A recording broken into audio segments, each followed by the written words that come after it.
नागरिक शास्त्रात खासदारांनी कामच करायची नसतात, फक्त भाषण करायची असतात असं लिहिलेलं, त्यामुळे मला माफ कर, मी काय करणार. 2013ला कांद्यावर निर्यात बंदी करा, शेतकऱ्यांच्या ताटात माती कालवा म्हणून माजी खासदार कांद्याच्या माळा घालून संसदेत जात होते. 2013ची त्यांची भूमिका काय होती खासदार असताना ती बघा. सर्वसामान्य मायबाप शेतकऱ्यांनी ही भूमिका पाहिली पाहिजे. 2013ला कांद्यावर निर्यात बंदी करा, शेतकऱ्यांच्या ताटात माती कालवा म्हणून माजी खासदार कांद्याच्या माळा घालून संसदेत जात होते. आणि हा शेतकऱ्याचा पोरगा कांद्याची निर्यात बंदी उठवा म्हणून निलंबन झालं तरी बेहतर, पण कांदा उत्पादक शेतकऱ्याची बाजू मांडत होता. हा फरक आहे.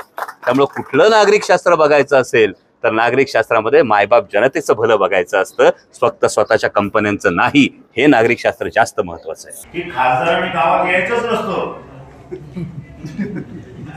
त्यांनी दिल्ली तर थांबायचं असतं, लोकांच्या अडीअडचणीला जायचंच नाही.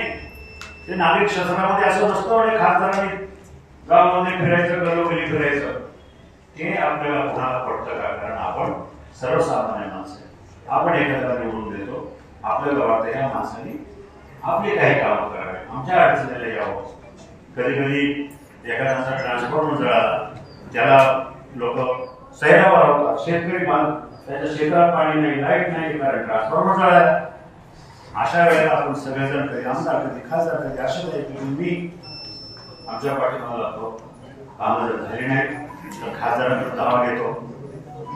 अशा वेळेला खासदारांनी म्हणायचं नाही रे बाबा, त्या नागरिक शास्त्रात असं लिहिलेलं नाहीये. नागरिक शास्त्रात खासदारांनी कामच करायची नसतात, फक्त भाषण करायची असतात असं लिहिलेलं, त्यामुळे मला माफ कर, मी काय करणार नाही असं करून चालत नाही.